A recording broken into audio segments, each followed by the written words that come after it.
This is a breakout video from the first night of my subathon that I did earlier this month, where we do a full breakdown of the Etheria region, a fan-made Pokemon region based off of Dungeons & Dragons. So please make sure you like and subscribe if you enjoy this kind of thing, and consider becoming a channel member if you want to support projects like this in the future. Really quick, so starting off with Etheria. So if you have not caught any of the streams where I've talked about this in the past, or you haven't watched either of my videos that I put out last year about the region, a kind of quick recap. So the way that Pokemon Arcana, Etheria, whatever works is that it is a fairly typical high fantasy world. So people have magic, and that would manifest as, actual magic or strength or dexterity, all the RPG stats. It is all controlled in some fashion by magic. But at some point, a long time ago, Pokemon started popping up. And as more and more Pokemon popped up, people got less and less magic. If you look at something like Piltover from League, or if you ever played Tales of Exilia, like how everything is run by, they find out like spirits or whatever. But so technology is magic. And now Pokemon has supplemented that. So you don't have, arcane street lights or whatever. You have a fire Pokemon going around, or an electric Pokemon going around activating your street lights, or running the heat in your home, or helping out with transportation instead of teleportation, like things like that. So, I forgot what fan game did it, but it's like, you go and like a Hypno will like teleport you where you will act as like the flying taxi and teleport you where you need to go. So like Pokemon have replaced those sorts of things in this world. The bad guys want to get magic back for themselves, and the good guys / you and the professor are trying to figure out like the link between where Pokemon came from, why is magic on them, yada yada yada. Why use Fireball when I can use Flamethrower with a giant lizard? Well, yeah, basically. Hi, Magic, I'm Dad. Hey, all right. Absolutely. So that's the idea. So the idea is that, the adventurers of the world, like in the D&D world, have been replaced with Pokemon trainers. So that's you. You're graduating from, the Pokemon Academy. These are your two fellas. I'm going to put the links for all of the artists when I break this off into its own video. The protagonists, all the human characters. I'm only going to show the two protagonists and then the professor right now. But Send It Above made them over on Instagram and on all the different socials. So I'm going to link their information in there. He did a really great job with that. I wanted to have Mega Evolution in there. Oh, good. My mouse is here. So, strap some Mega Stones on there. The Pokeballs are more ancient looking. I also use the Unknown alphabet for as kind of like a glyphs or runes or whatever. So there's a C on there for capture. The female protagonist, you can see that she has a spell book, so that would act as your Pokedex and some other, general stuff. And the idea is that because you are a Pokemon trainer, you still have a very small amount of that magic. So things like HMs would be spells that you would cast. So, you wouldn't need to waste an HM slot on a Pokemon. You can, teleport a short distance, or you can use cut or surf or whatever. Like, you have that little bit of magic in you because of the connection or the bonds that you've made with your Pokemon. So that is the idea, the general idea for the game. And then you got Professor Violet. So, honestly, I wanted the professor to be Gale. So once again, Send It Above did a great job. He's the headmaster / lead Pokemon researcher in Etheria. So yeah, it's Gale. Hello, I'm Gale. That's Professor Violet. I'm gonna feel really self-conscious while I'm talking to myself. So you all tell me what's good, bad, or indifferent. I'm gonna go ahead and why use Pokeballs when you use staff? It's more cost effective. Instead of catching Pokemon, you can catch them with a magic book. So yeah, that was the kind of like thought that I had, Galaxy, because it's like, because at someday, like with the D&D campaign that I've been doing, I want to make it take place in this world. It's like, well, if it's successful, it can't be Pokeballs. It's got to be something else. But at the same time, like right now, it's Pokemon. So yeah, like if this were to somehow catch on and be its own thing, yeah, I would have to, make it pages in a spell book or a card or some other thing. It wouldn't be Pokeballs, but for now, it's Pokemon Archon. So that's just how it works. No tree pun, blasphemy. Whatever, man. It's a plant. It's violet. Because once again, I wanted the professor to be Gale. Gale wears purple. So violet. But yeah, it's not a tree, but it's still a plant. So that's what that is. That's what that is. And then I'm sure, maybe I shouldn't say I'm sure. My starter video, so for the grass starter, it's Cubark. Oh no, the second one stage is missing. There we go. All right, so for the starters, we have Cubark, Ursark in Sylvanor. So taking inspiration from, I guess a little bit from Halcyon, but mostly from just Moon Druids in general. So, this would be like the big burly tanky boy of the 3 starters. Grass Fairy, I think, is a really solid typing. For an ability, I think it would be something, for a hidden ability, rather. I think it would be something similar to Fluffy, but working with their bark armor. So, it might take some sort of additional damage from fire, which it's already weak against, but it would have reduced damage from, or maybe like filter. I don't know if it would be either like Fluffy or filter, one of the two. But its armor would definitely play a role in that, with its hidden ability. So I love Cubark. I wanted to make a cute little bear. So I like that it's a little unsure of itself on its hind legs here. It gets a little bit tougher. But yeah, these are forest protectors. So starter Pokemon are always relatively rare. So if you're in a forest area, this would be like a Sylvanor would be like the keeper of that entire forest. So there would be one Sylvanor that would kind of like survey and take care of an entire forest. So that, inspiration, like I said, Moon Druids. I love the foliage here. I love the moss cape that they get as they evolve. The little pink accents to show off some of the fairiness. But yeah, this would definitely be the slow defensive. It's probably stats similar to something like Blastoise, but have a physical attack be a little bit higher than special attack. And like I said, its ability would be similar to either Fluffy or Filter to help reduce its damage because of its bark armor. But then moving into the fire starter, so it's Flare Kit, Flash Sinks. Ooh, don't know why that happened with that one, and Magmeowser. So these are evocation wizards. So I love the fire ice combination typing on that, just because those are the 2 most common evocation spells in Dungeons and Dragons.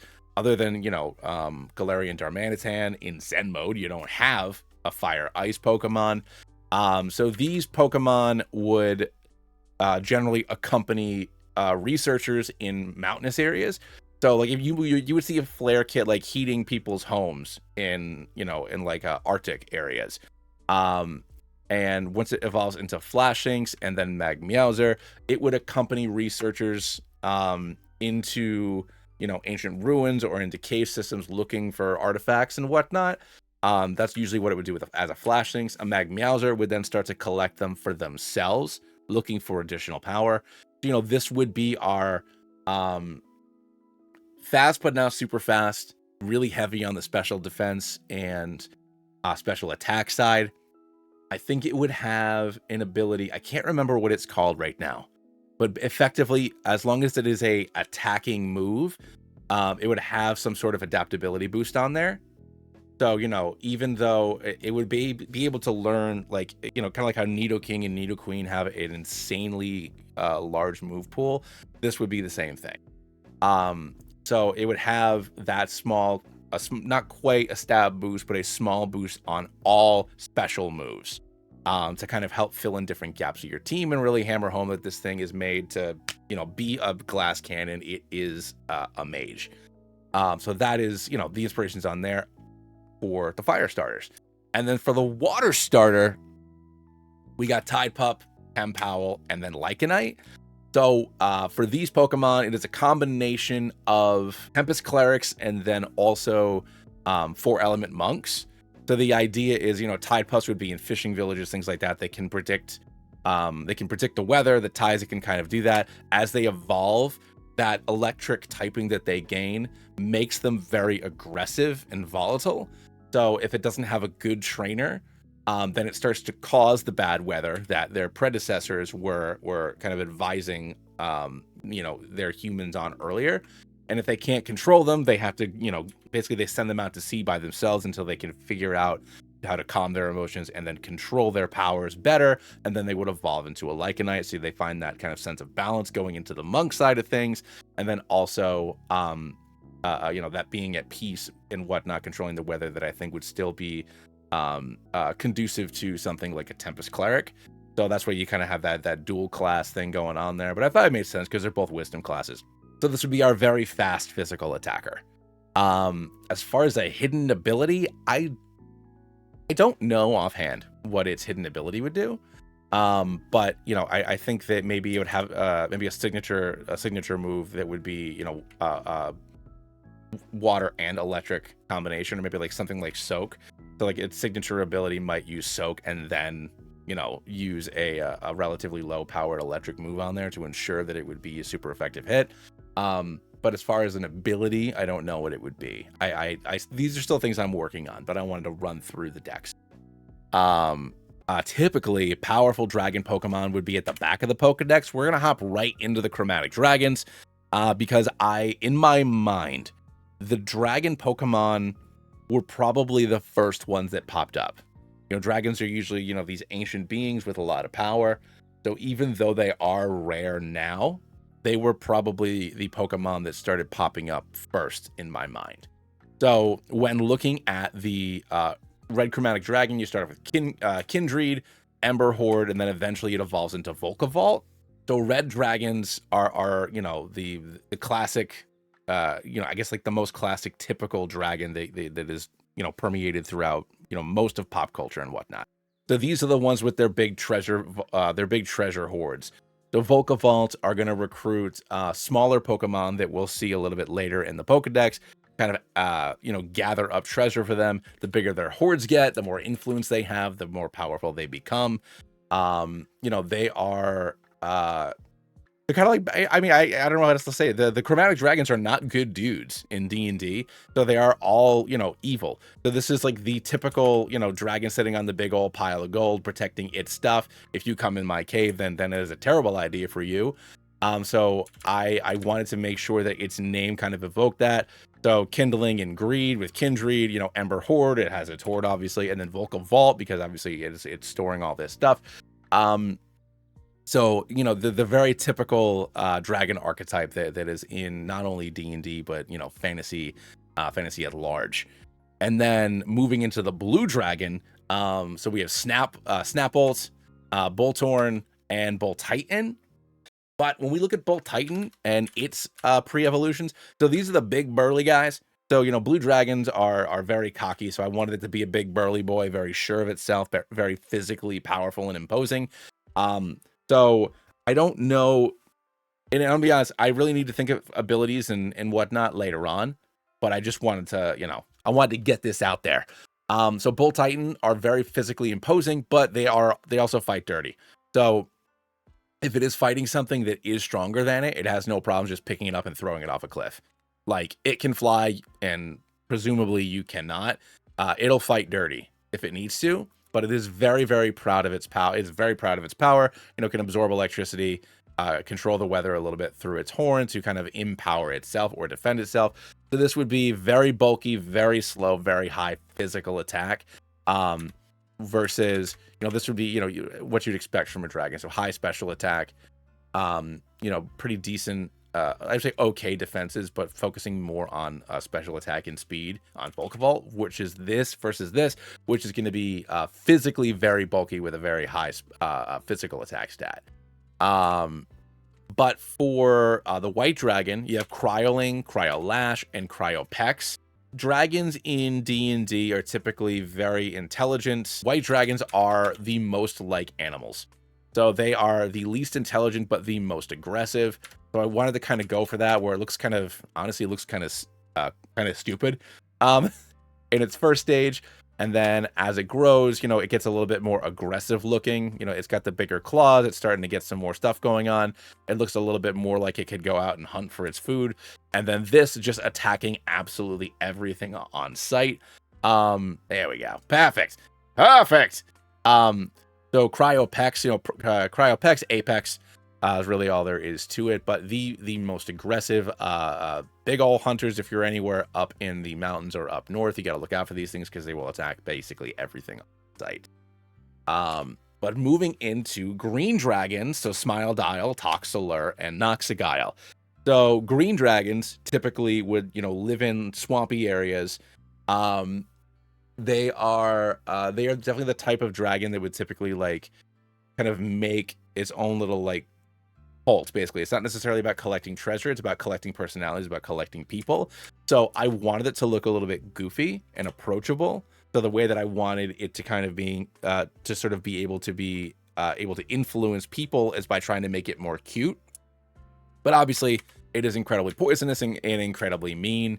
But yeah, even in its final stage, it still has, you know, a happy expression. I wanted to do that on purpose because I thought that would, you know, continue to hammer home that it's influence over others. You know, like pigeons look cute because they want people to feed them. You know, that's why the dove has the heart on its chest, taking inspirations from, you know, the relationship that humans have with you know, pigeons and whatnot in cities in real life. So I wanted to have that kind of thing. It remains approachable even though it is incredibly dangerous.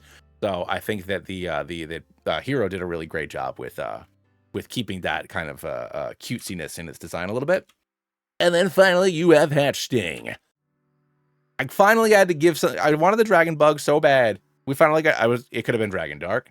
This could have been the Dragon Poison one, but no, I wanted Dragon Bug. So similarly to Volcavault, Scorpagons like to create treasure hoards and stuff, but the difference is that they go out and they make their lairs out of human civilizations. So it'll go to a small town or village or whatever, and instead of having other Pokemon gather stuff for them, they're going to go out there and do it themselves. So when they're hatching, they might attack like farms and like take their goodies and you know, assault people's homes and whatnot to be a big old jerk. And then by the time it's Scorpagon is going to full-size towns and small cities and just taking over the entire place for themselves. So I wanted there to be, you know, the kind of bugginess. So obviously the scorpion tail, you know, the kind of like a Haxorus-y mandibles going on there on its face. The bug like wings on there. I wanted to look like it had an exoskeleton on there to kind of protect it. So then, yeah, we got that. Just like Cryopex, this guy would definitely be, you know, physically powerful, very fast, you know, more huntery type Pokemon. And all the dragons were made by Bogyhiro, and most of the Pokemon were made by Bogyhiro. So, you know, he's done a lot for 6.0 and through now for Infinite Fusion, especially like Ludicolo stuff and outfits. So, you know, he was nice enough to help me out with so many of the designs, and like took like a month of his own time to draw these up for me, which is like insane. I really, and I could never be more appreciative of that. But yeah, those are our dragons. Those are the dragons, guys and gals. But the idea that I have with them, they're, you know, they'd evolve like late, but not super late, probably like 40 or 45. I think that in some regard, in a game, the dragon Pokemon would kind of act like the elemental monkeys. Like this would be your secondary starter. Like you get your starter for graduating from school, and because of the story of the game, you know, and their connection to being more or less the original Pokemon in Etheria, you know, you would get one of these bad boys pretty early in the game to accompany you for whatever story reason. So yeah, those are the dragons. But now we got to go into the regular Route 1 boys and girls. The first is Buzzlet. So Buzzlets are our basic bug. So a little cutesy bee. It's not reminiscent of any sort of specific D&D thing yet, obviously, but once it evolves, it has a split evolution. So males become Wasquire, which is an Oath of the Crown or Oath of Devotion paladin. So Buzzlets are you know, they help out around farms and cities and whatnot, pollinate, you know, doing what bees do. They pollinate stuff. So helping wildlife grow or crops grow and farms and whatnot.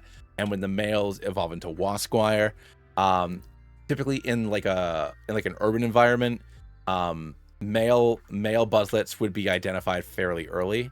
So like I would say like city guards, you know, or like the local police force, whatever we would call that. This is kind of like their signature Pokemon. You know, these are the town guard Pokemon. I wanted to do bug fighting. I love bug fighting as a typing. Heracross is one of my boys. I've always been a big fan of Heracross. I love the honeycomb shield along with the javelin. There were so many designs that Hero gave me to go with this.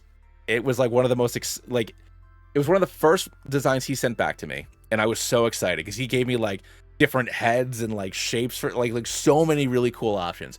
But I love the way the Wasquire turned out, and then female ones evolve into Feraqueen.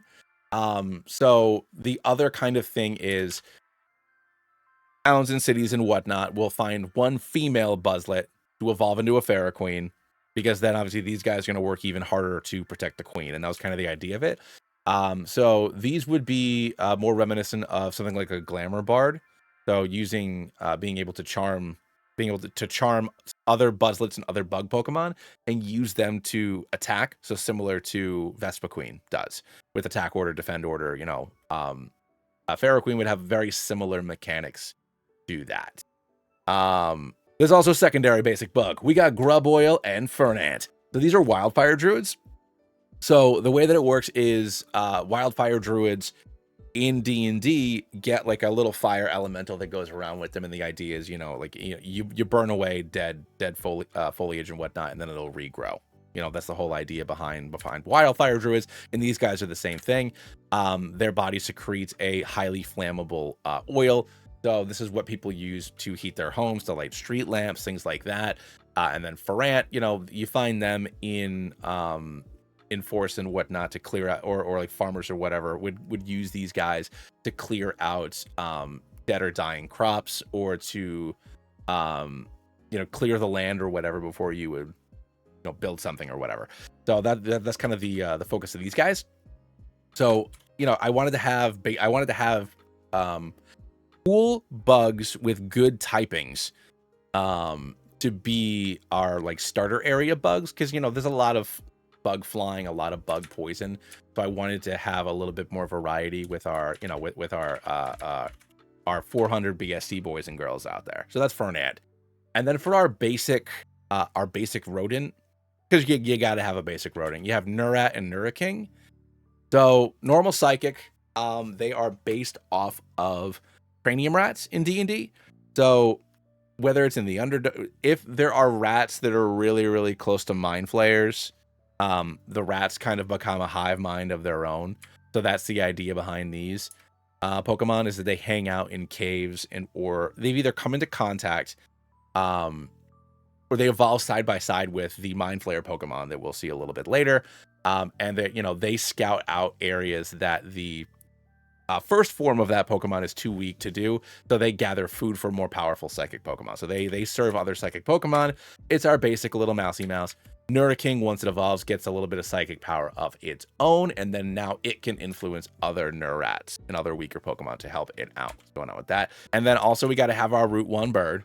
So we have Dawnling, Soulhawk, and Heliowing. So Fire Flying, while it isn't necessarily a great type, Talonflame is my favorite bird, and nobody can convince me differently. So Dawnling, Soulhawk, and Heliowing are going to be based off of light clerics. So also like the god Lathander. So he's the Dawnbringer. He's the god of the sun, basically. So Dawnling, they make their nests on the top of really tall mountains, and as they evolve and get more powerful, so when a Soulhawk evolves into a Heliowing, it looks like the sun rising. It's all Phoenix. Gotta love phoenixes. But yeah, so that's Dawnling, Soulhawk, and Heliowing. It's our Route 1 bird. It's our boy. He's a fancy dude. He's a fancy fella. I love him a lot. And then moving on, we have our fellas. You all know that I love fellas. So we got Tresker and Familipur. They're our fellas. So Tressum are basically just winged cats. They are, Gale has one in BG3. That was kind of the influence for this. So wizard familiars. So they go around getting shiny objects or things that they think are important, and then they try to defend them for whoever their masters are. So this, I want, as opposed to kind of like going hand in hand with Nurat, like Nurat is not like what a youngster would have. So it's like, what does a youngster or a lass have? They have a cat that like gets a bottle cap and thinks it is really cool that he did it. So that's Tresker. It'll evolve with friendship, because it's a wizard's familiar. It is your best friend. It's a house cat, and it'll evolve into this big, not ugly Prugly. That was kind of the idea with that. I wanted it to be your big old huggy friend, big enough for a child to ride on it, but not big enough for like an adult to ride on it. But yeah, so that is our secondary, basic, Route 1 Pokemon, because I, like I said, looking at Nurat and Nurking. Plus, I want a flying Pokemon that weren't birds. They can't all be birds.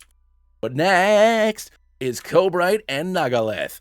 I wanted a poison rock Pokemon because there's not really any poison. I don't think there are any poison. Oh, other than what's it called? The one with toxic debris. The one from Gen 9. There's only the one rock poison Pokemon. But wanted to do that. It's representative of Yuan-Ti.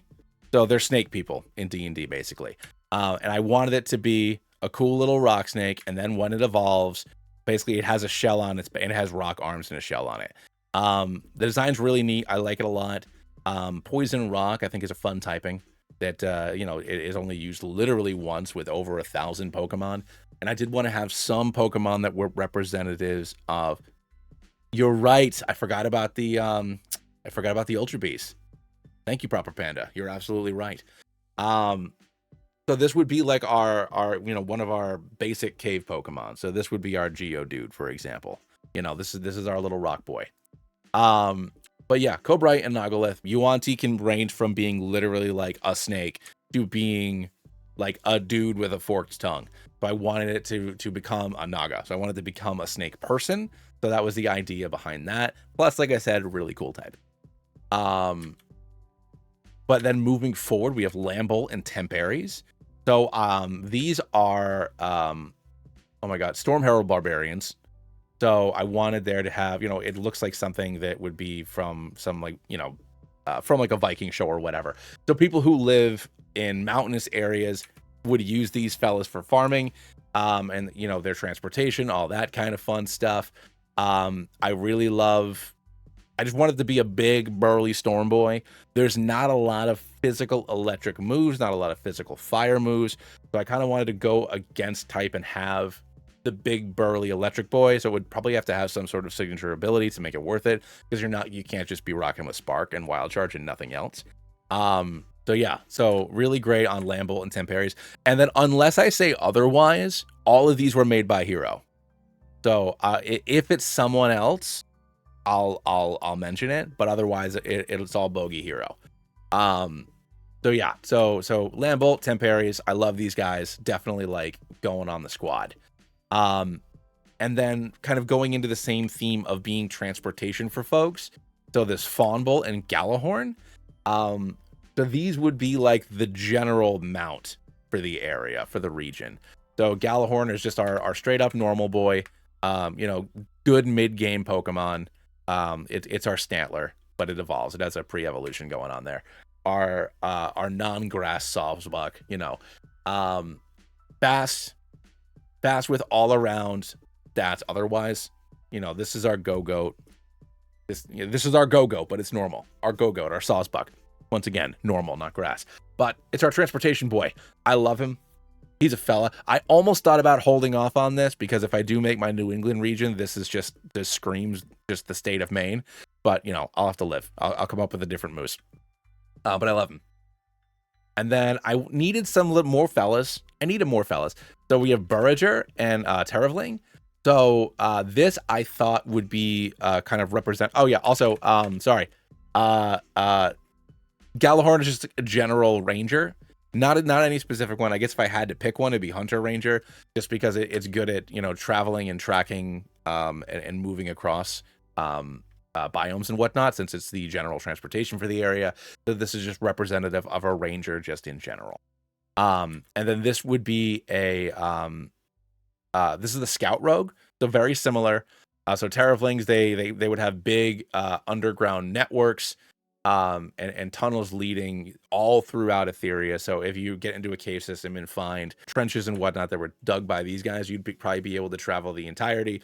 So like an equivalent of the Underdark would be in the Forgotten Realms, in D&D in general. So these guys have these giant underground networks. They're great at scouting. They're great at finding food and whatnot. So for people that are living out in the wild, these make really good scouts. Scouts are rogues though, but same idea. So love Berger and Terravling. Once again, I love getting some fellas in there. You need some good fella Pokemon. You know what I'm saying? Now this is Gaskull. So Gaskull is a split evolution. So Gaskull, they are basically little trickster spirits that found their ways into these skulls. And then depending on, it would be an item that you would give them in game. But depending on what it was in its previous life, it would evolve 2 different ways. So it would be something, you know, like kind of like have with Charcadet. So it would have a split evolution depending on what armor you give it. So same type of thing. So if you give it a rusty sword or whatever, it would evolve into Ghoulist. So it would gain the normal typing. I thought Ghost Normal is, once again, Ghost Normal is a really neat typing. So these are just kind of representative of Necromancers in general. So first thing you give it to a Rusty Blade, it would evolve into a Ghoulist. And then on some absurdly late level, like Unova levels of unnecessarily leveling, it would eventually evolve into Ghosternaut. So big boy, really defensive, have a solid attack stat. It would be our big fella. I love the coloration that was kind of chosen with that. I like the fact that kind of like the energy for the aggressive one is a nice pretty color of pink on there. I love that the ghost is like hugging the inside of the rib cage there. Yeah, so Sans, yeah. So I love the way the ghost has kind of like permeated this form. And then if you gave it a broken wand, it would evolve. It'll evolve into Frostgeist. So it gains Ghost Ice. So once again, I was debating between Ghost Fire and Ghost Ice because once again, those are the common typings for evocation spells. But I thought that a Necromancer would make more sense. It would be either Necrotic or Ice, and Necrotic would make it Ghost Dark, and I didn't want to do Ghost Dark because I have a Ghost Dark later, I think. So I wanted to go with Ghost Ice. So it's got that icy hue, and then eventually it'll evolve into Frostgrim, which what I really like about Frostgrim is that the ghost is kind of protecting itself inside of its lamp while projecting this kind of skeletal reaper form that it's got going on. So yeah, so that's our basic ghost would have a split evolution. So that's Ghosternaut and Frostgrim. Really excited about those guys. I love them. Ghost Ice anything isn't necessarily the best thing in the universe, but I really love Frostgrim a lot. And on the flip side, Gasling, as opposed to Gaskull, it finds this dead human to inhabit. If it's all by itself, it's Gasling, and then it'll just evolve on its own into Ectosprite. So the difference with these guys is, Gaskulls are more playful. So Gaskulls are these playful guys, are having a good time. They're claiming this kind of body as its own. Versus Gasling, which would be like the restless spirit. It doesn't know it has no identity. So when it evolves, it becomes kind of like this angry boogeyman type of thing. I wanted to have it look like it was stitched together, even though it's just like a creepy ghost. And even though it's supposed to be, like a creepy, angry ghost, it's still kind of cute. Because look at this guy. Look at this guy. Those are our ghosty guys. Those are our early ghosty guys. Which leads into our Circle of Dreams druids, which is Inarim and Volphius. So this is our Moonstone Pokemon. Moonstone right here, embedded it in its head. Hooray, hooray, hooray. So yeah, so Inarim and Volphius. So Circle of Dreams druids. So people having nightmares or whatever, they would go into their dreams and help guide them. So these Pokemon, while they're Inarim, would typically find a lot of either lonely people or small children and kind of, visit them in their dreams until they eventually, they inevitably would become friends, and this would be their companion. And then if they ever get a Moonstone, they can evolve it into Volphius, which would be a fairly powerful Pokemon. Moonstones would be rare in Etheria. So if you can hold on to this little fella long enough, you'll have the reward of getting this guy. Which, I love Volphius. I wanted to have a Spirit Fox Pokemon a lot, but I initially didn't know how to do it. So having it be like Circle of Dreams type of guy was a really great thing that we kind of ended up coming up with. But yeah, so that's that. This one is Trainer Matt's again. So Trainer Matt made me, this is the Displacer Beast. So it's not a class, it's based off of a monster. The Displacer Beast. So we have Illusionings and Gloomsnarl. So it's a combination of a Displacer Beast and I misspoke. It's also Gloomstalker Rangers. So I wanted to do Dark Normal. I like using Normal as a secondary typing because it gives, you know, the immunity to Ghost. And then also giving it that extra weakness to fighting. But yeah, so Gloomsnarl and Illusionings. So Displacer Beasts can create illusions that they kind of use to distract their prey before they inevitably get in there and do their thing. You know, so these guys would be stalking jungles or forests or, you know, secluded areas. They would lure their prey in and then they go for it. So just like a Gloomstalker hiding in the shadows doing their thing. So that's our kitty friend right there. Assassin Rogue. We got Bullywog, Venaleep, and Dendromire. I love tree frogs. I wanted to have a tree frog. I wanted to have a poison dart frog. You know, the only tree frog we got in all of Pokemon is the Froakie line. So I wanted to have that. I wanted it to be poison. You know, so this thing grows these poisonous warts all over its body, and it hucks them from the tops of trees. Takes out whatever it's trying to hunt for, and then it'll sneak on down and do its thing. It'll also take pot shots at birds to get them to fall into their trees or whatever. I wanted it to be cute and approachable because poison dart frogs are cute. And obviously the bright colors and whatnot make you want to touch it, but you should definitely not touch it. So yeah, this is our poison dart frog. It's our assassin rogue. So we got Bullywog, Venaleep, and Dendromire. So this is back to Hero again for the design. And then this was like one of the first Pokemon I had an idea for. It is an Oath of the Ancients Paladin. So we have Sprig Shield and Grovardian. Rock Grass. I love the Rock Grass combination. I'm finding out the older I get, I think I like grass Pokemon a lot more than I did as a kid. But you know, it is an enchanted shield that got stuck into a rock, and then that rock is now animated, and as it grows and evolves, you know, that because magic and Pokemon, and don't question it, you know, this shield eventually becomes bark armor, gets this big old mace over here, gets this shield. Oath of the Ancients Paladin. So in Etheria, you know, there'd be a handful of Grovardians that would be helping a Sylvanor out with kind of keeping peace in a forest. Once again, I love a good fella. So here's our fellas. And now we have another bug, more normal.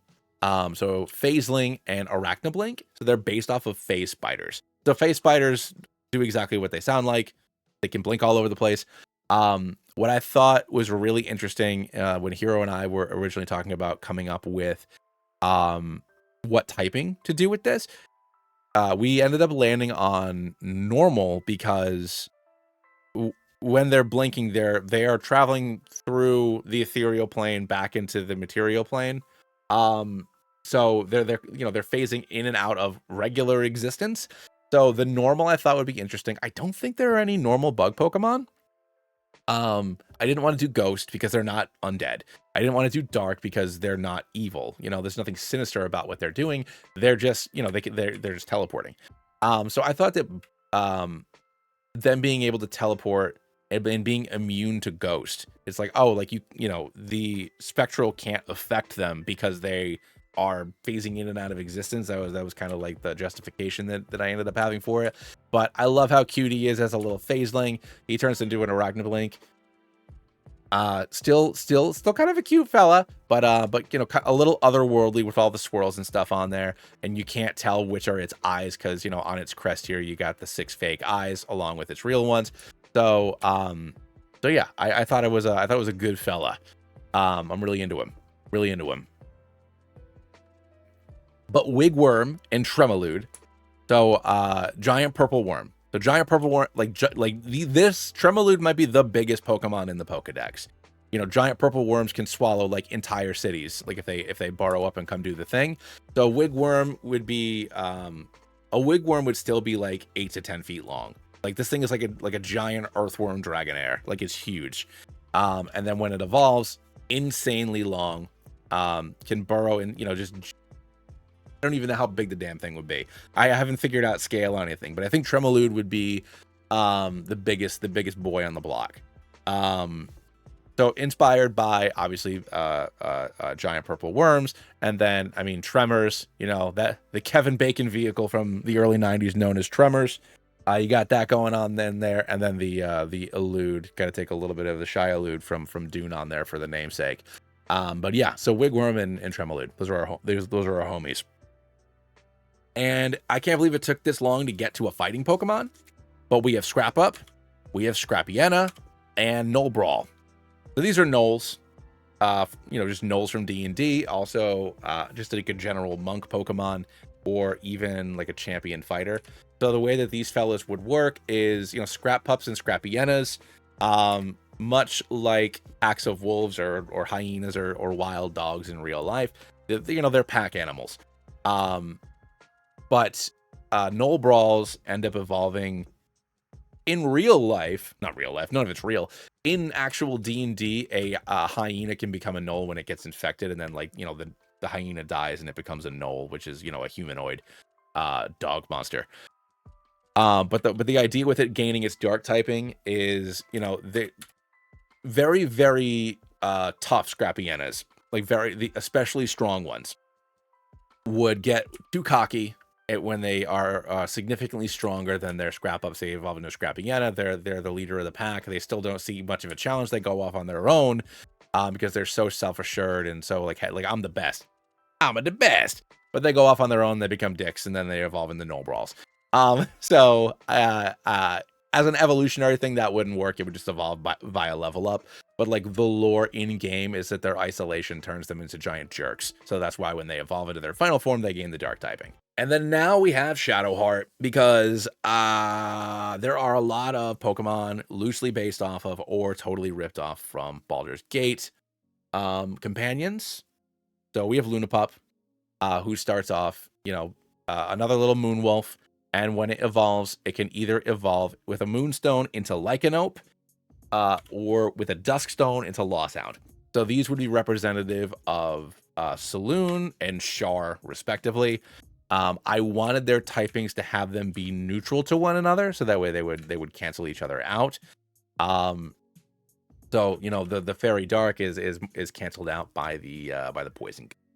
So I mean, there's not really much else to say about that. It's Saloon and Char. So the goddess of the moon, and then the goddess of night, darkness, you know, loss.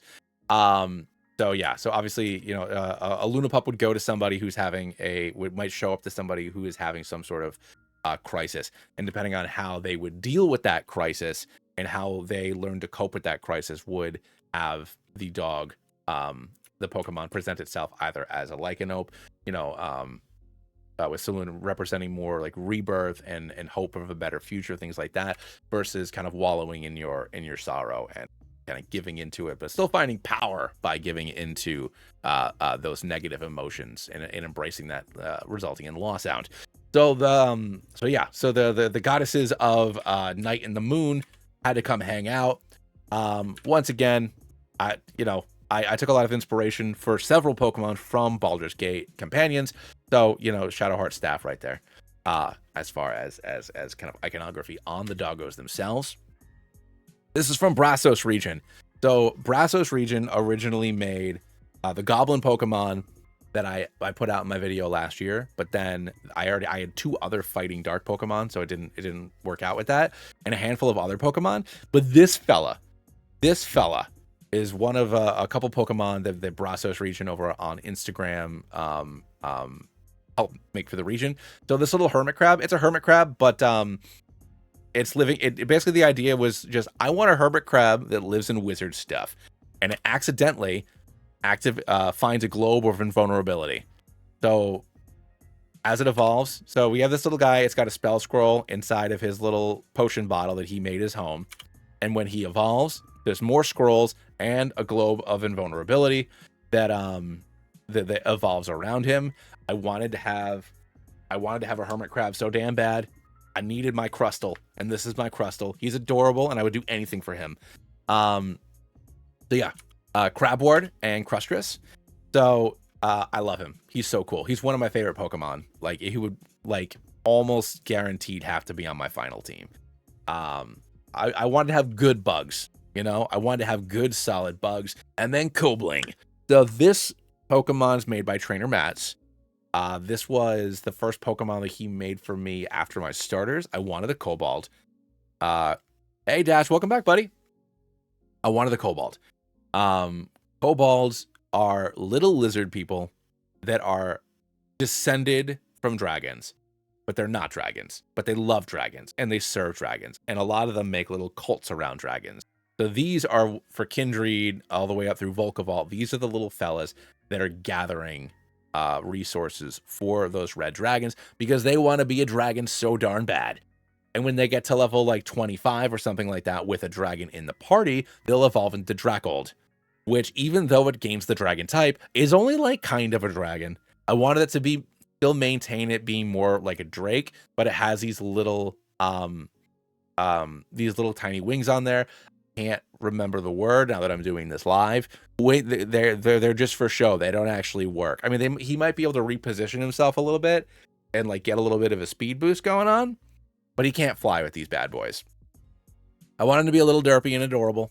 So just like this is derpy and adorable, this is still derpy and adorable. So this is our weak dragon. I also love like things like Etheria, which I love Etheria, but Etheria is not that good. I wanted to have a weak early game dragon because even the worst dragons are still strong Pokemon. So I wanted this to be like our sub 500 base stat total, just like mid game at the most, homie. And that's Dracold. And I love Kobling and Dracold. But moving on, we got Chimera and Chimeroar. So these are Chimeras. But they're also representative of just I wanted to do like Eldritch Knights. So with the fire and the poison, they still have some magic about them. So the front, the lion body, very playful, very lovable, wants to make lots of friends. The snake tail, not so much. The snake tail is a giant jerk. And as they evolve, the fact that it hasn't been able to make a lot of friends as it grows up, when it evolves, it is a little bit more aggressive. But if you have a good trainer, then the snake heads calm down a little bit, and then the Chimeroar gets to have a little bit of problem. Very fast, very physically strong. I think that I don't know.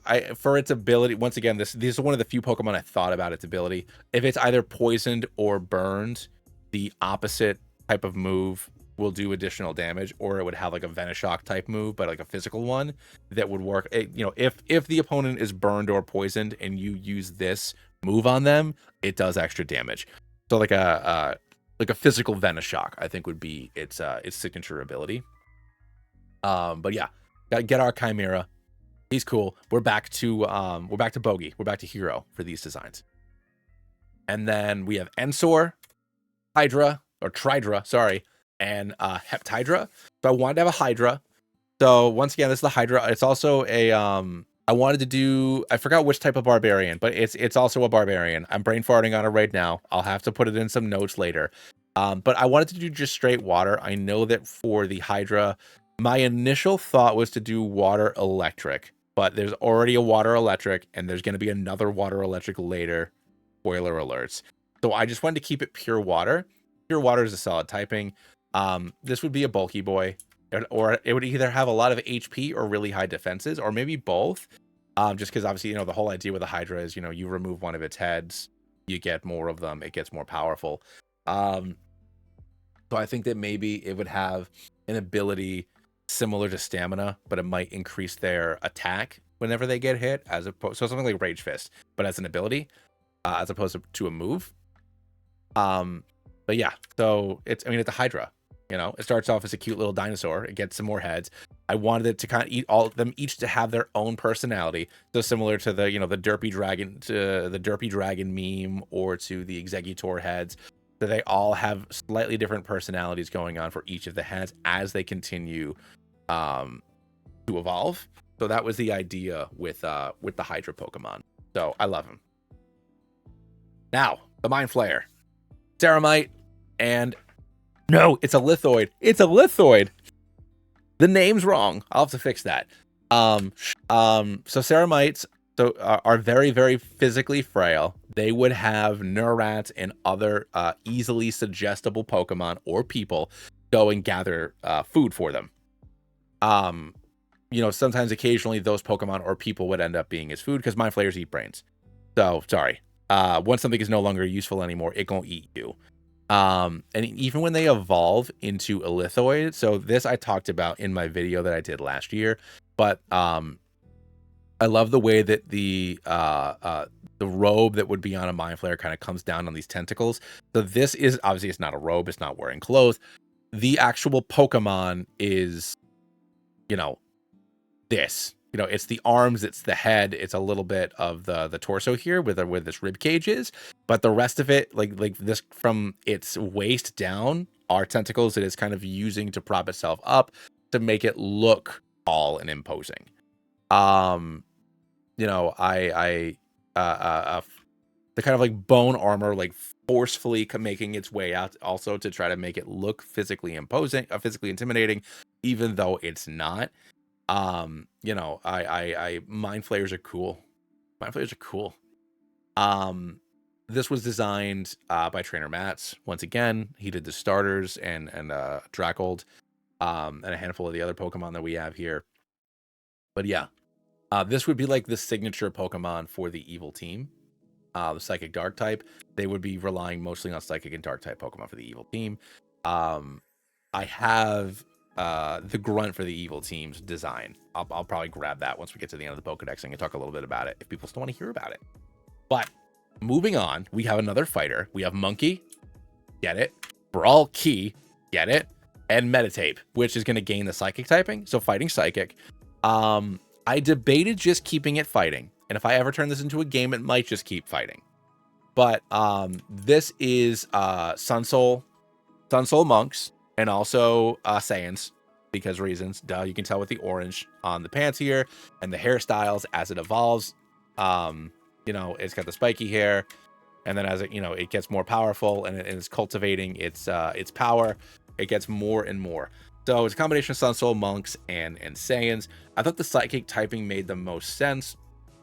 Since for Monks, power is coming from your chi, your ki. So that I thought made more sense to be Psychic versus anything else. So these would be a mixed attacker fighting Pokemon similar to Lucario. But yeah, so I wanted to have a Sunsoul Monkey. I wanted to have a Wukong. We had toyed with a few different animals to be the inspiration for this, but in the end, I was very insistent on the monkey, but I wanted it to be different than the monkey Pokemon that already exist. And I think that the hero did a really great job with that. We have our playful little, similar to Chimchar type of Pokemon, but a little bit bigger. And then when it evolves, I wanted to get a little bit more stout because it's cultivating its power, it's cultivating mass. And then eventually, when it gets to its final form, so to speak, it basically is, because it was, the problems were trying to make it different than Infernape, because Infernape is obviously inspired by Wukong, and I was like, make a Saiyan, and it's like, okay, well, that's just Infernape. So it took a while to get where we wanted to go, but I'm really, really glad that Hero fought through my nagging and made it, because I'm really happy with how it turned out. So yeah, it's Meditape. And then this little guy, more fellas. All the grass Pokemon are fellas, So we got Sproutly, we got Okent, and we got Elderwoad. So I wanted to have an Ent, and I wanted to have them be grand, big silly boys. I wanted to have an Ent. I wanted it to be silly. That's exactly what it is. I love Sproutly. I love that his seed eyes are not even planted the same, because obviously when you plant seeds, they don't all fall exactly the same. And then that's a fun little design detail that I missed the first time. So we got that. And then he's just like, what are you going to do? He gets his arms are all the way up the tree, which is insane. And then finally, he's a big silly boy. He's still a big silly boy. I wanted a tree. So I got Treebeard. I wanted Treebeard and I got him. So these are Mud Snap and Hydropin are inspired by dragon turtles. So not a specific class, but it's a monster again. And obviously I could have gone with Water Dragon, but because we already have the five chromatic dragons, and there's gonna be more dragons later on, all the legendary Pokemon are dragons. Even though it is a dragon turtle, I wanted to do a different typing on there. I love Dreadnought. Dreadnought is one of my Dreadnought might be my favorite Gen 8 Pokemon. It's one of my favorite water Pokemon. So I really wanted to have a dragon turtle. I really wanted to have a snapping turtle. And I thought that the hero did a really good job of differentiating Mudsnap and Hydropin from Choodle and Dreadnought. I think it came out really, really good. And obviously amazing typing. This is a monster of a Pokemon in a Nuzlocke. Thanks, Yamil. I think so too. I love Elderwood. But yeah, so this big boy is a fella. I love him. Love Hydropin, love Mudsnap. But now, I know that I had mentioned that Cobrite was our Geodude before, but I would be remiss if I didn't have the actual representative of the rock fella in the party. So we have Minor, Forjor, and Warlord.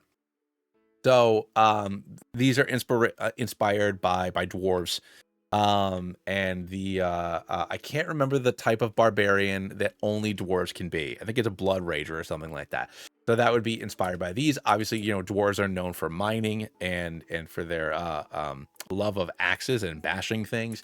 So Minor, I literally wanted it to be crap, what's that little Mega Man guy? A Met. Yes. All right. So I've said I want there to be I want a dwarf, and I want the first stage to be a Met. So I got that. I was very happy with that. And then as he got bigger, I wanted it. So Forjor, I wanted the little backpack he's wearing, so he can Minecraft his way through tunnels. These things would have built ancient cities and whatnot underground, just like the dwarves of most Western mythology and storytelling. So we got Forjor doing his thing there, and then of course Warlord, taking those skills and reforging, envisioning themselves as a fighter. So those are our dwarves. So I wanted to have Or in the name, so just like Aaron, Agron, and Larion had the iron in their name, or some variation of iron in each of their names. I wanted to have Or in all names. The diamond on the beard is a really nice touch. But yeah, I wanted these to be like ancient sentries / little fellas. Battle Rager. Thank you, Beck. Coming in clutch there, bud. Thank you so much. But moving from the dwarves, we have our succubi. So we have Sizimp, Flamora, and Selfrace.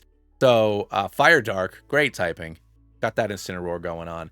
I wanted there are few exceptions, but I wanted the humanoid Pokemon to be subtly humanoid. So I think the hero did a really good job with the little imp becoming, I'm just gonna throw it out there, you got the sultry little leg going on there with the bangs. You all know what you're looking at. You got to have some of that bait in there. And then when it evolves, once again, you got the little heart devil tail going on there.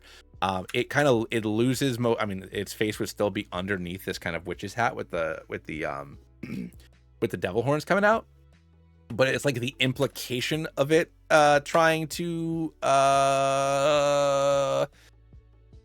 enthrall you, I'll say.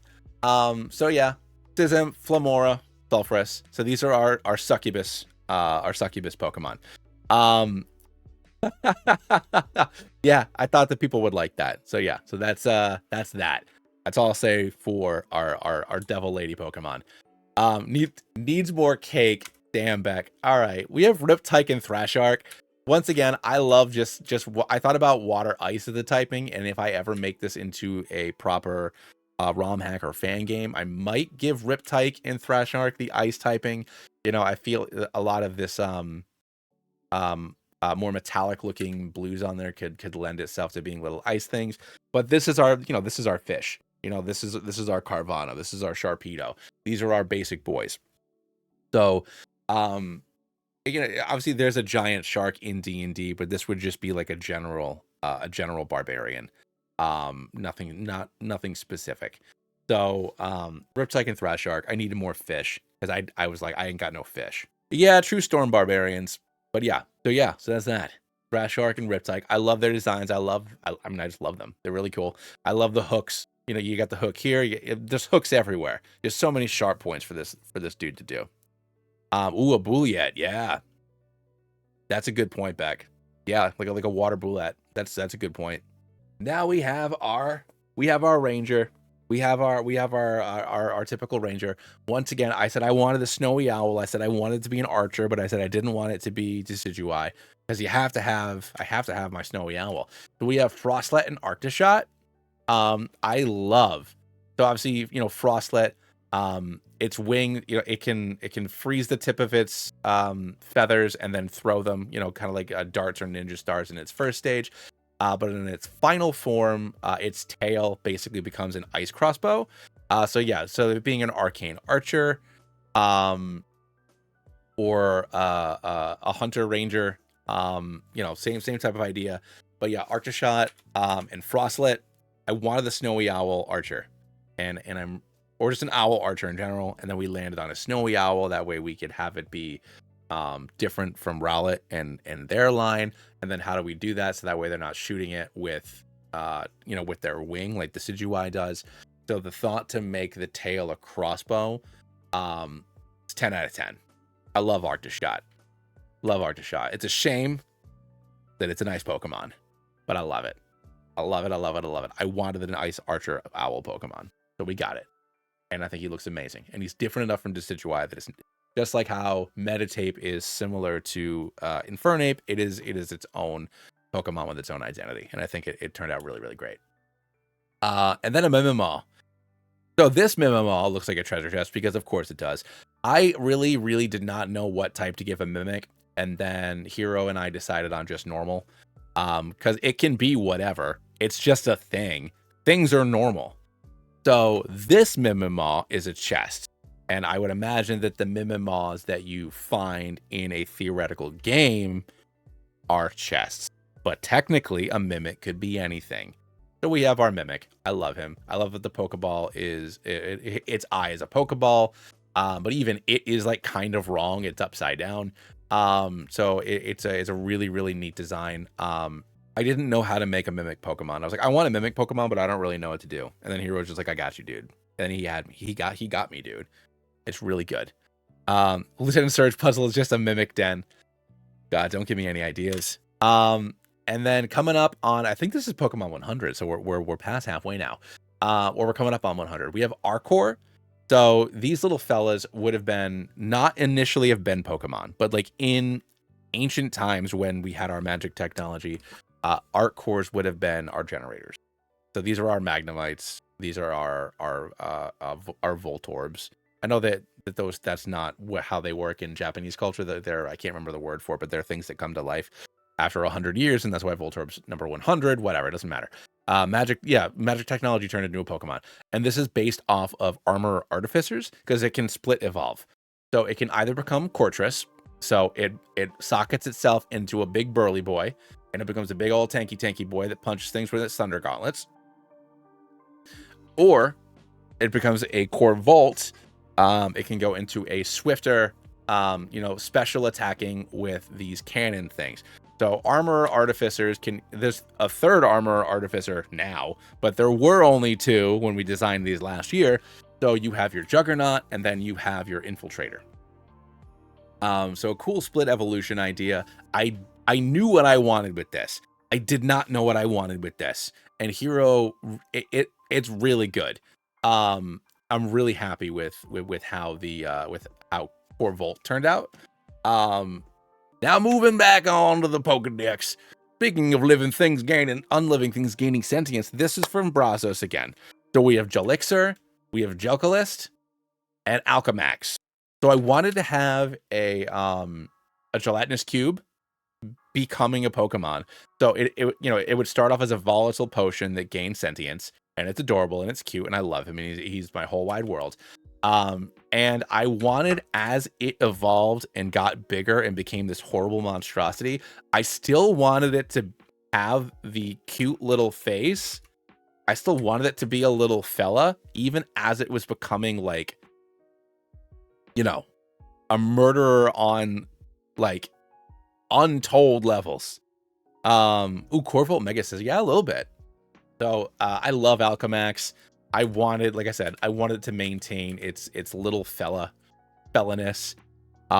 So yeah, I wanted to go with normal because once again, it's just kind of like goo. And then the poison, obviously, because gelatinous cubes are corrosive. So the poison, I thought the normal and the poison typing made sense. So yeah, kind of like adorable muck in that regard. But it would have been born from a volatile potion versus it being poop. So that's Alchemax in its forms. I love them so much.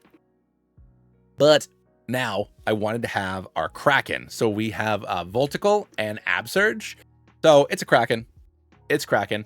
I love the water electric typing. I know that our starter is water electric, so I was a little hesitant on having another water electric Pokemon, but there are like a million grass poison types. So like I decided to just shut up and do it. So this is back to Hero again. But so I love Absurge so much. I thought it'd be a really cool dude. All right. I wanted a Hexblade, and I wanted it to be the weapon. The weapon is the Pokemon. And as it gets stronger, it summons a body to fight for it. So your instinct is going to be to attack the body. But the body is not the Pokemon. The weapon is the Pokemon. So we have Villain, which is Villain in hand, Villusion, and Vilemorn. So this small scythe, as it gains power, it'll eventually become this big boy. Ghost Dark, great typing. Duh, come on. So I wanted it to summon this ethereal knight, but just like how a Hexblade Warlock is getting their power from the weapon, I wanted the weapon to be the Pokemon. I love Ceruledge so much, so I wanted to have a Hexblade Ceruledge. So that was the kind of the inspiration for that. I think it turned out really, really well. I didn't want it to just be a sword because obviously there are going to be some other sword Pokemon guys. So the idea that Hero took to make it a scythe, and it just starts off as, like a small scythe that you would use, for gardening or whatever with the hand. I was like, I don't know how I want to do this, but this is what I want to do. And he knocked it completely out of the park. It's really, really cool. I love Vilemorn. He the homie. But yeah, so that's Vilemorn. Because next we have Empyro, who is just a living embodiment of the overwhelming desire to cast Fireball. So it's Ziggs from League. So I wanted it to be part artillerist, artificer, and then part, like I said, the overwhelming desire for you to just spam Fireball the moment you hit level 5 as a wizard. So that's the thought with Empyro. It's Bomb, quote unquote, who we're gonna meet very soon, is the fire elemental. So it's this just crazy little red panda thing using the remains of a fire elemental to just blow things up at will. So that's the idea for Empyro, which is gonna lead us into our spectator / beholder Pokemon. So we have Orblink and Xanathorb. So somebody, I forget who, might have been you back, pointed out that Xanathorb does not have enough eyeballs to be a beholder. Technically, it would only be a spectator. But I did also want to maybe add Megas at some point. So that'd be fine, because Mega Xanathorb would have all the appropriate number of eyeballs. So this design is going back to Trainer Matt. So Orblink, I wanted to have a cute little fella to be our first form of our beholder Pokemon. I didn't want it to realize how strong it was.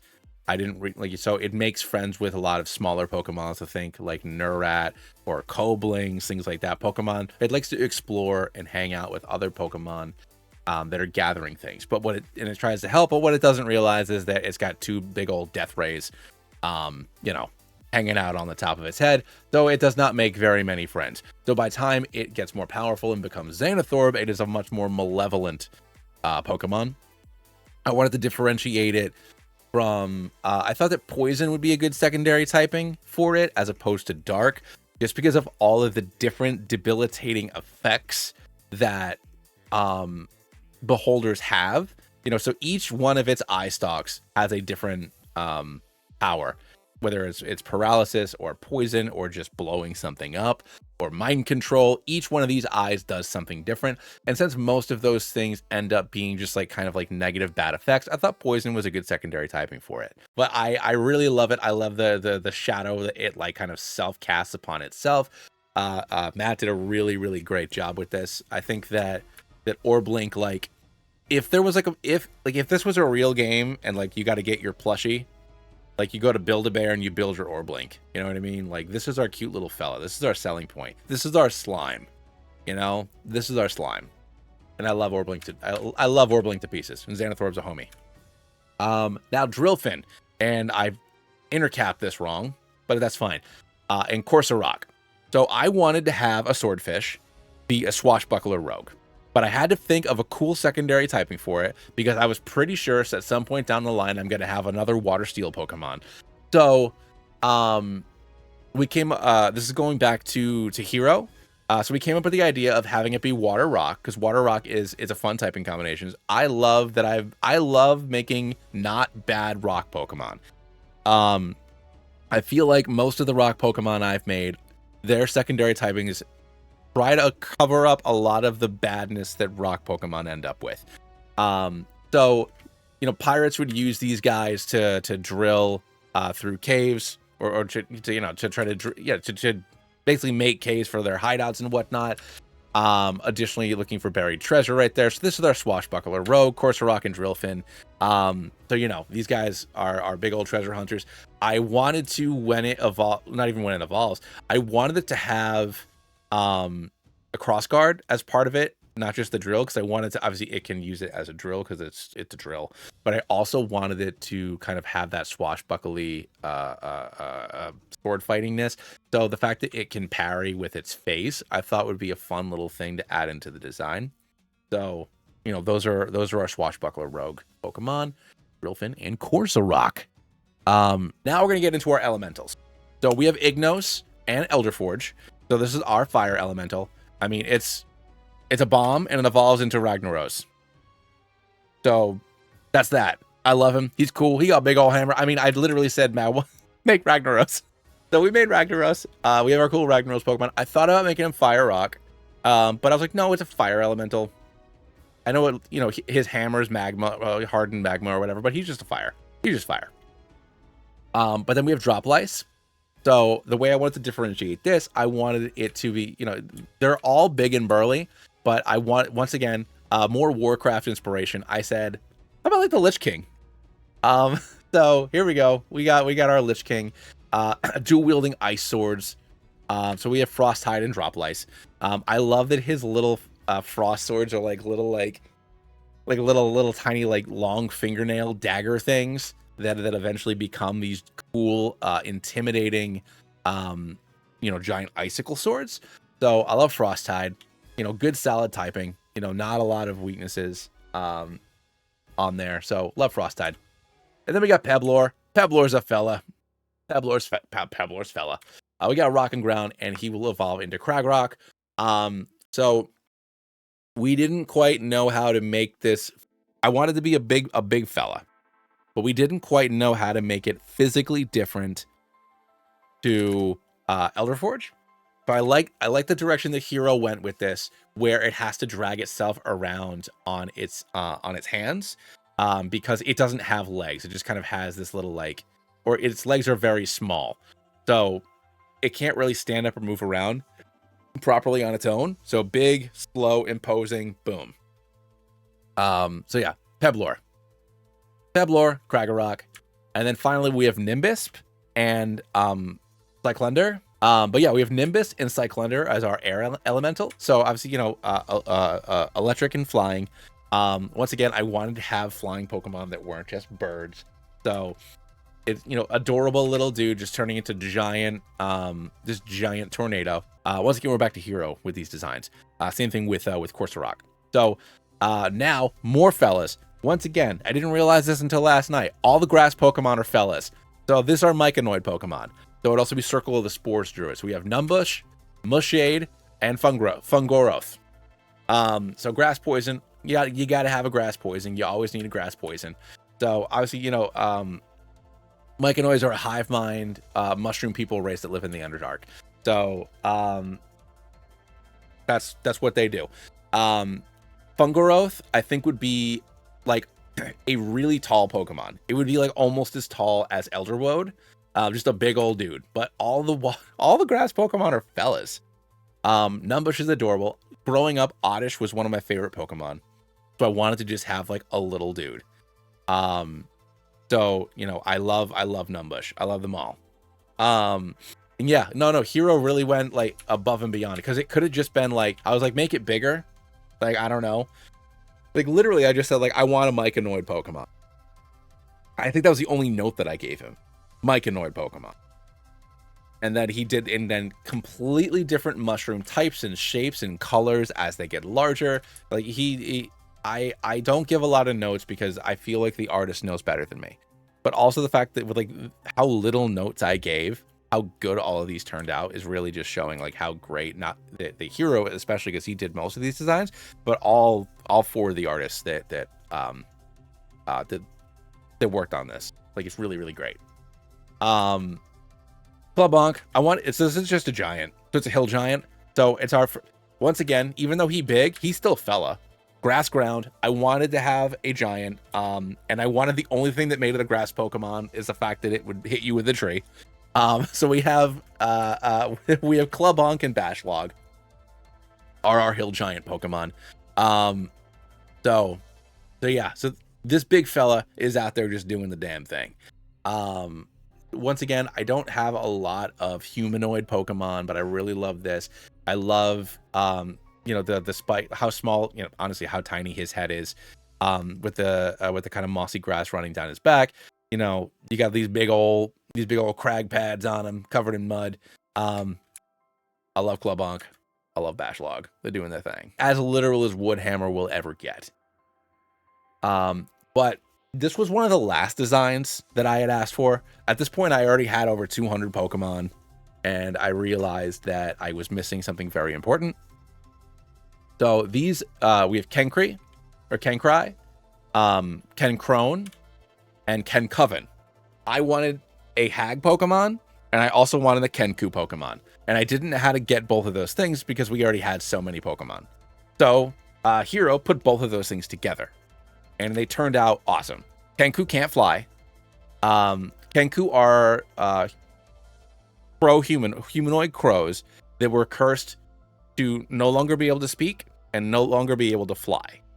So Kenku can only communicate by mimicking sounds that they've heard before.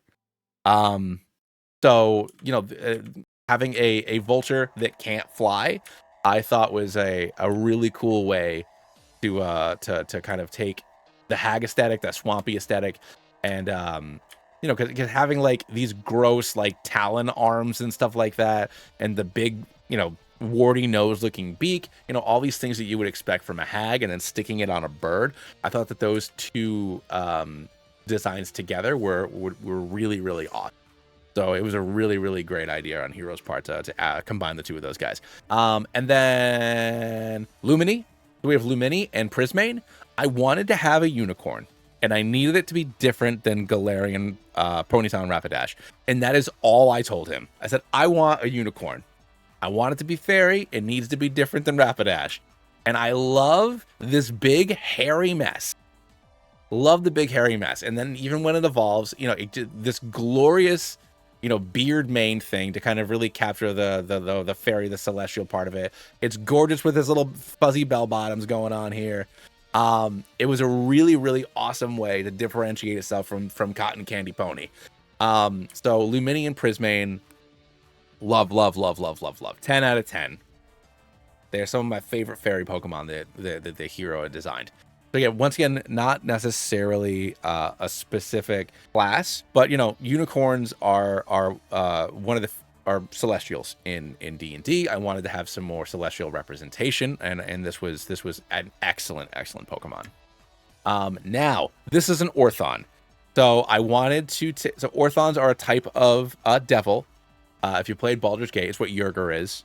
They're big, rocky fighters. So we have Swinal, Cragtusk, and then finally Obsidiboar. We wanted to, I wanted to combine an Orthon with Ganon. So that's how we got this. I couldn't figure out what typing to make it exactly.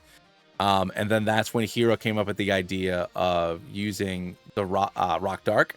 You know, go for that Tyranitar typing. This is a big old beefy fella, just like Tyranitar. Is gonna find a way to overcome its horrible typing with just insane brute strength.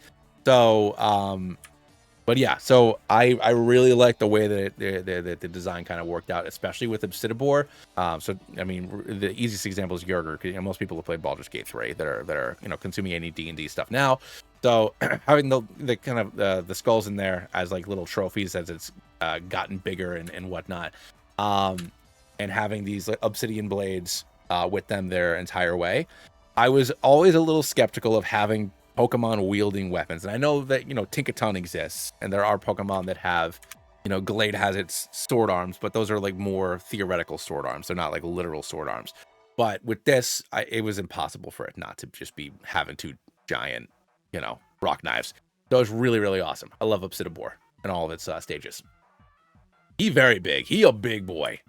Now for our Deva. So this is our typical Celestial. So we have Celestial, Terraforge, and Luminarch. There is a unused Cambion, which is like the mirror of this, but I already had other Fire Dark Pokemon with Sulfurus, and it felt weird just like reassigning types just so I wouldn't have parity. But so I love that it's humanoid, but not really, which makes sense for it being a Celestial, which also like just angel stuff in general. Like it's a person, but it's not. And I love the flail arm. I love that its arms are flails. Like it's like here, it's like, oh, like it's a little fella. And oh, like clearly those are gauntlets it's wearing. But no, these are its arms. It is otherworldly. It is not, you know, it is an otherworldly being. It looks humanoid. It looks human, but it is not human. And I really love Luminarch, Seraforge, and Celestial. Obviously, Fairy Steel is a really great typing. I wanted to have some Fairy Steel in there. I wanted to have a Deva. I wanted, you know, when I was trying to think of what Celestials I wanted to have, obviously, I you know, Deva was right at the top of that list. So, yeah, so really, really great Pokemon. I really love the design notes on that. I didn't know what to expect. I was like, you know, if it was going to look more like a Valkyrie, like taking like this type of design, it could have been a more like, you know, looking, like I said, more like a Valkyrie or something like that. But then you just go this direction, and it is, I did not expect it, and I love it. It turned out so great. But now we got our Owlbear. So this was originally a 3-stage Pokemon, but number one, I had too many Pokemon, and number two, I felt like it was a little redundant. So we have Kaboot, and we have Noctavage. So I wanted to do normal fighting. At first, I thought maybe just fighting. Then I thought fighting flying. Then I thought just normal or normal flying. But I think normal fighting works. They don't fly, so flying doesn't make any sense. They are bears, but they also like bashing things. So in the end, I thought that normal fighting was a solid type for it. But yeah, the middle stage was just a slightly smaller Noctavage, which it was a good design and I loved it. I asked for a 3-stage. I actually think Hero even said maybe it should be 2, but I reduced it down to a 2-stage, and I really love Noctavage. And you know, so this is like our Snorlax. This is our little fella becomes big fella, you know. But yeah, you got to have an Owlbear Pokemon. I love this big angry mama bear. It is everything I could have hoped for with an Owlbear Pokemon, and I really like it a lot. So next up are Phaedron. So Phaedron are Eladrin elves. So they're just like how there are 4 seasons for the Eladrin. We have 4 Phaedron. So we have autumn, winter, spring, and summer. So primary typing would be fairy, obviously, but then just like Oricorio, you can change their secondary typing. But it wouldn't just change their secondary typing, it would also rearrange their stats. They would all have the same base stat total of, you know, like whatever. It wouldn't be super high, like 470 or something like that. It would have like a very middle of the road, but it would do different stuff and learn different moves depending on which form it took.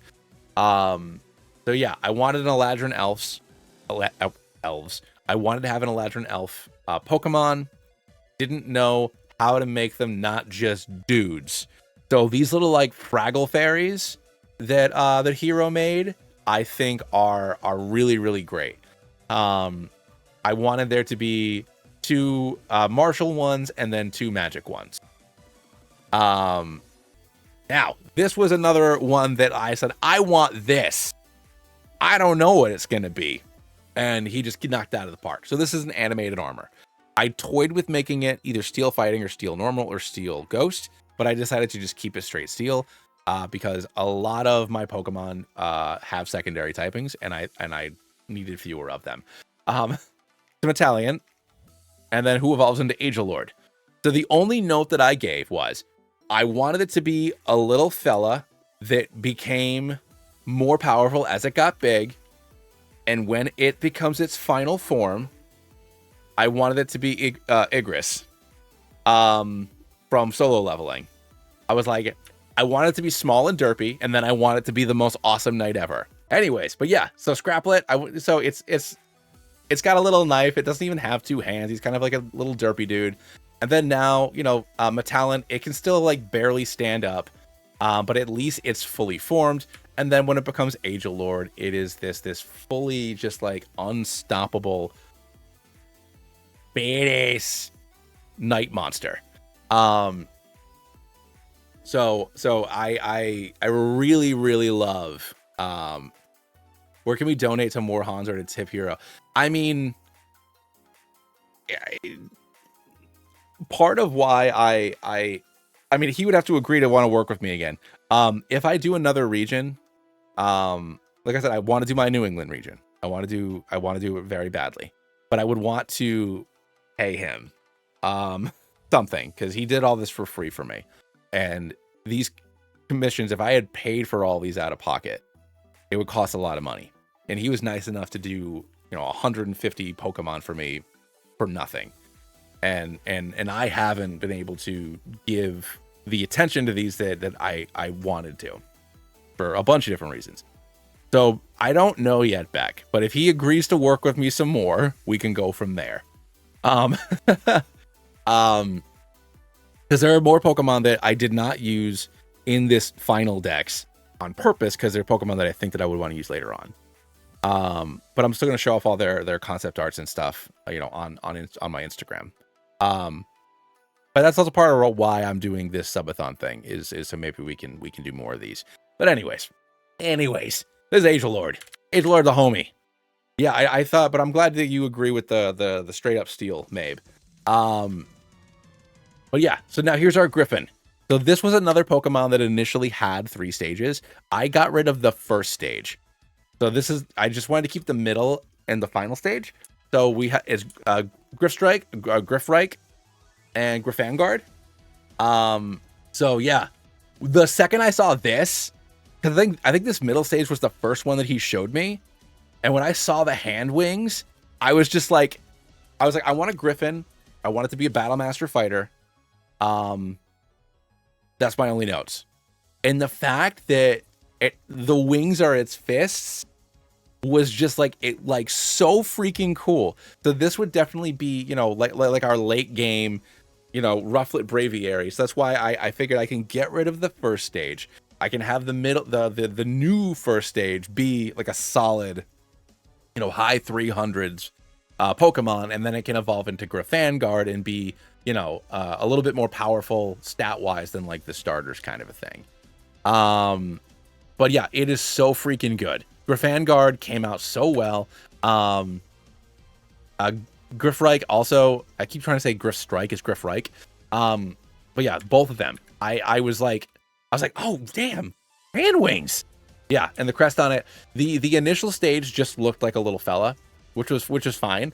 But I thought that once again, you know, I was getting high up there in the numbers. It didn't necessarily make sense for me to keep all those Pokemon.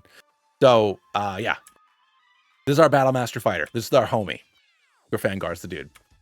Now we have Holophants. So once again, not a lot of Celestials to choose from. So it was kind of tough to get some good ones, but I thought a Holophant would be good. So we have Cherupuff and Elizabeth. So once again, more flying type Pokemon that are not birds. So part of me initially thought like maybe just have like the one little fella, because but Holophants do get bigger. So Elizabeth, get that guy in there. So he's a big old burly boy. He's absolutely adorable. Cherupuff is like, you must protect this at all costs. And then Elizabeth, takes that, kind of like how when you look at Wailmer going to Whale Lord, Wailmer is a cute little fella. Not that Whale Lord's not cute, but it's just a big fella. You get this cute fella, he a big boy. So yeah, no, I really love the design on this. Once again, all I said was give me a Holophant. I did not do a whole lot in the way of notes for a lot of these Pokemon. Once again, the artist knows better than I do. If anything, I'm going to over design it. So that's that. Now we have our two fossils. So I initially had more dinosaurs, but I wanted to save some of the dinosaurs. But I kept the dinosaurs that were fossily dinosaurs. So we have Stegeye and Stegimond. So, the crests on its back are diamond. There's magma flowing down its back here. Once again, it's not necessarily reminiscent of any specific class or monster, but, there are dinosaurs in the D&D. Turning yourself into a T-Rex with polymorph the moment that you get, 5th level spells is something that people like to do. So I wanted to have some dinosaurs. So Stegeye and Stegimond are our first fossil Pokemon that we have for that. Followed by Mjoldan and Mjolnir. So once again, I feel like I have a lot of electric Pokemon. We got our aggressive Bashy Boy, and then our more defensive Diamond-backed fella. Yeah, I mean, that was, I think the only note that I gave was I wanted an Ankylosaurus, but I wanted this tail to be a hammer. And then obviously the, having it be Mjolnir right away just kind of did the thing. I think this is our final bug. This is for these are liches, and it's also their phylacteries. Names are hard. So Scarabit and Phylactazar. So obviously I just said phylactery, so phylacter, and then Zar. Oh my god, I'm brain farting on his name. A Fey Necromancer. True, but so I went with Ghost since they are supposed to be the phylactery for a lich. So I originally had a lich Pokemon, which I'll show the concept designs for later. But I needed to start cutting some stuff, and I had too many fire Pokemon. I was really excited about it too, because I basically made it look like Vivi from Final Fantasy IX, but I wanted to keep something for the Lich, so that's why Scarabit and Phylactazar are still there. But yeah, so those are those guys. I love the kind of like skull design going on here on the crest with its horn.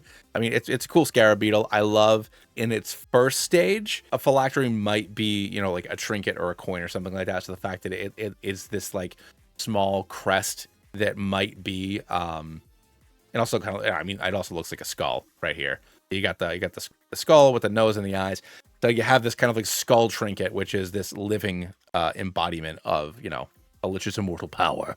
So anyways, Scarabit and Phylactazar. Now, Sign, Cypher, and Cypheros. So we have some more sultry ladies for all the weebs out there. We got more ladies out there for the weeby boys. Initially, this was Grass Fairy, but I thought that so this is representative of Dryads. I should have said that. but I thought that the fact that they can kind of use their pheromones to enchant and ensnare people, even though that is something that is very Feywild, in terms of Pokemon, that's more of a psychic thing. Um, so, um, so yeah, so that's where I got for, and I wanted once again to have a naming convention. So sign, so Psychic Pine, Cypher, like you know, Fraser fir is a type of pine tree, and then because Cypheros has the pine cones there, and then Sporos is I think a Greek god of forests. I can't remember which culture right now because I've been talking for 2.5 hours straight. But yeah, so I wanted to do something with the pine cones that Hero had added into the final stage for the naming conventions. But yeah, Smash. That's me. I'm a wee boy. Oh man. But yeah. So here's our Cypheros. I think that she turned out to be a lovely dryad lady. And now we have Karlach. This was a 3-stage. Once again, I took the first stage out.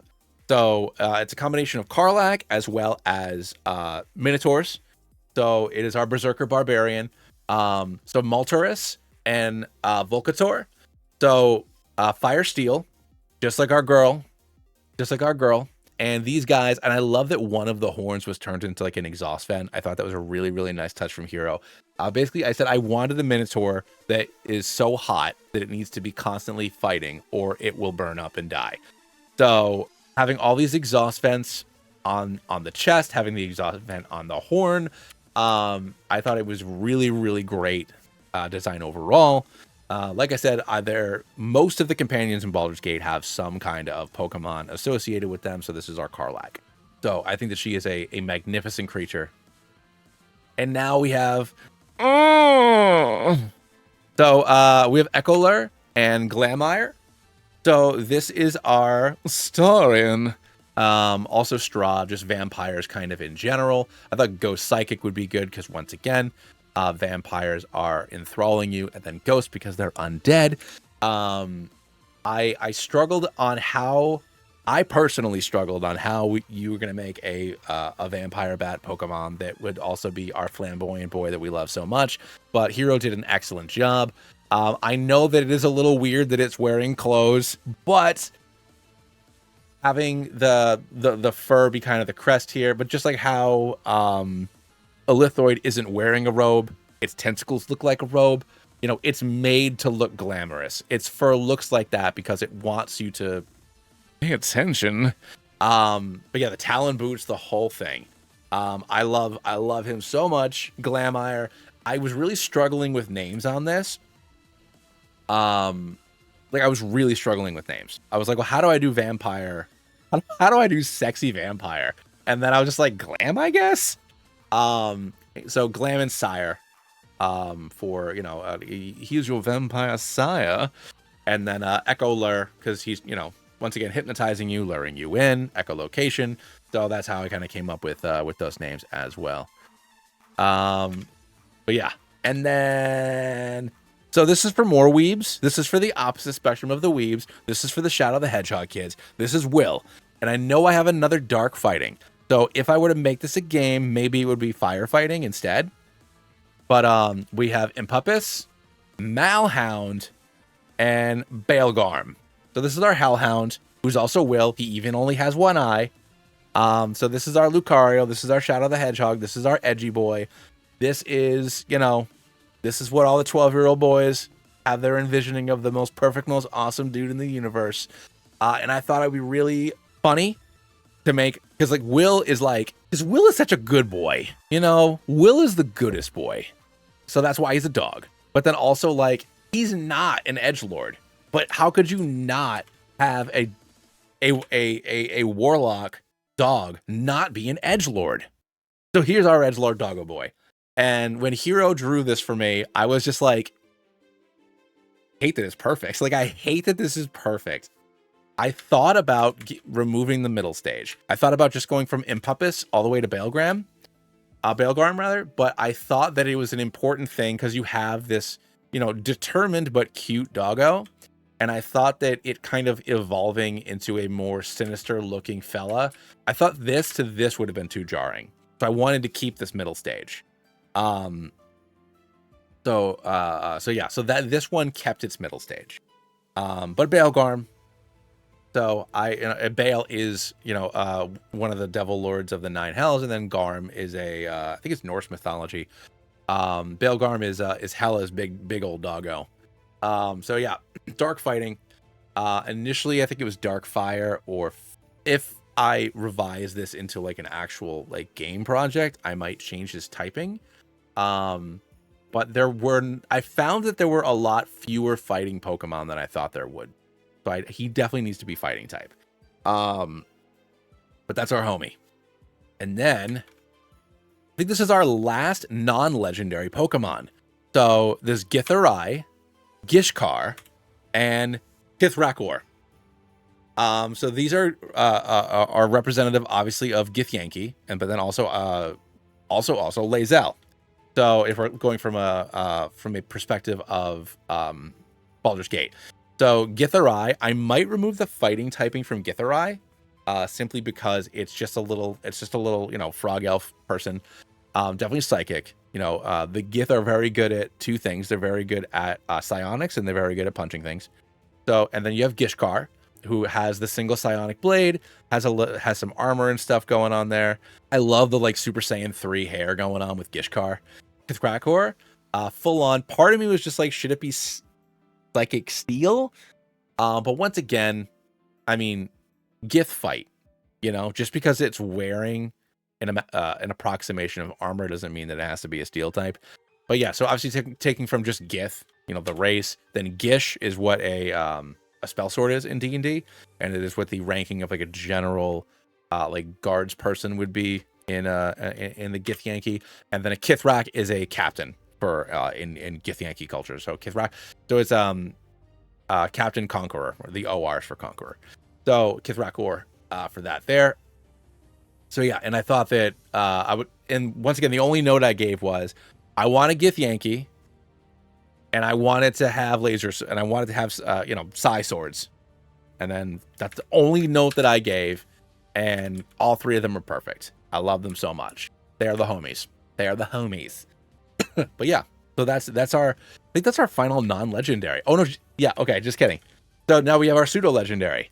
So what D&D anything would be, you couldn't possibly have it be complete without our Tarask. So we have Terranix, Terraloy, and Terranox. So our pseudo-legendary Pokemon, Ground Steel, is a Tarask. So a Tarask is a big ol' impenetrable, immovable murder dinosaur, as far as like the D&D mythos in the world is concerned. So we have Terranox as our the final evolution of our pseudo-legendary Pokemon. The only thing that would be bigger than these boys would be maybe the Terralude, the Tremor Pokemon. But yeah, so that's our pseudo-legendary Pokemon. So that wraps up the regular part of the Dex, which is like, how many Pokemon? Oh gosh, so many darn Pokemon, man. 169 nice Pokemon before you get to the legendaries. So yeah, so that's that. Those are our regular boys and girls. Now, if we step into our legendary Pokemon, which we will do in just a second, we have our legendary trio. So first we have Faithrias, who's a fairy dragon. I said I want Figment to be a Pokemon. If anybody has watched a lot of my streams, I love Disney. I'm wearing my Fantasia hat right now. I'm already planning my second Disney trip of the year in 2 months. I love Disney. I love Figment. Figment's my homie. Figment is the coolest little dragon ever. So I wanted a fairy dragon to be Figment. This originally was not a legendary Pokemon. None of these legendary Pokemon, except for the final two, were not originally legendaries. But when I wanted to, as kind of like more of the story in my head started to solidify, I moved some of the Pokemon to being legendaries. So Faithrias, and then we have Mindrias, who's a gem dragon. So dragon psychic. So gem dragons, it's an amethyst dragon. I love the kind of like scorpion tail a little bit that's going out with the gems here. And then finally you have Othrias. So dragon steel. It's a metallic dragon. So the way that it works is our three legendary dragon Pokemon are kind of like keeping the world kind of together. So sorry, it's like spirit, mind, body. So keeping the material plane in check, making sure that everything is working the way that it's supposed to work. So all the rules that are set up for Pokemon to exist on this world and how they interact with us is all run by these three fellas. So, taking kind of like the the time reality and balance stuff, or it says that life, death, and kind of like taking the life, death, and balance that the Gen 6 Pokemon kind of represent. This is doing something similar, but for just different parts of how the world works. And then for our final two box legendary Pokemon, you have Dragnarok. So Dragon Dark, and it's Tiamat. So if you know anything about D&D lore, it's it is the queen of chromatic dragons. So each of its 5 heads are just one of the chromatic dragon heads. So the goal of the evil team in this story is to get magic back to humans. So in a very Lex Luthor style, by any means necessary, magic was ours, it got taken away, I want it back. So the bad guys are going to create this.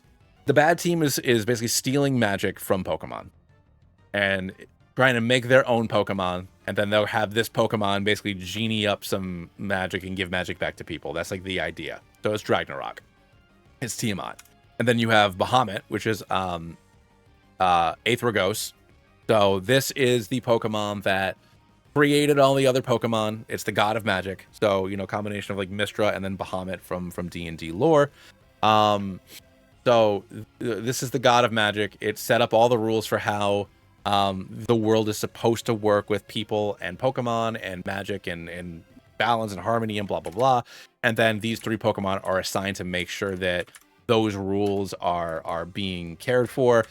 This Pokemon is going to come about and break those rules. So then Daddy Dragon's going to have to come back and fix them. I know that 2 of them are Dragon Steel. So I think that Aethergos would have some kind of similar to Protean ability, because it is the it is the god of magic. So there's no, since it can kind of bend reality to do whatever it is that they want to do, they would be able to affect even their typing. So how that would come across, whether it is by getting rid of, even though it's Dragon Steel, it's not weak to anything, or maybe it has some version of Protean or something like that. I don't know.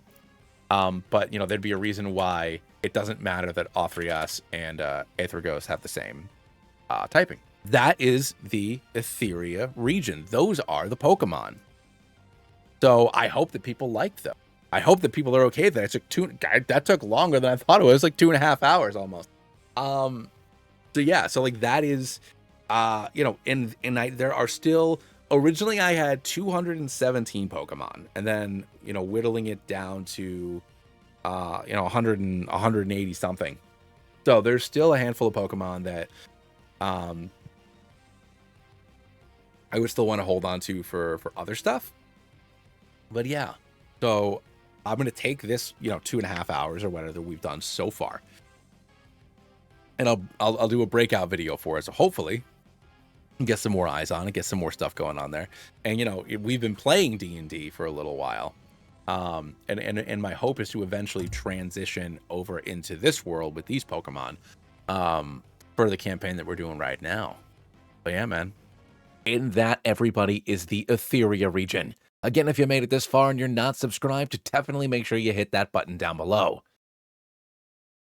And if you want to support projects like this in the future for additional Etherian Pokemon or even other regions, let me know about your support down below and maybe consider becoming a channel member.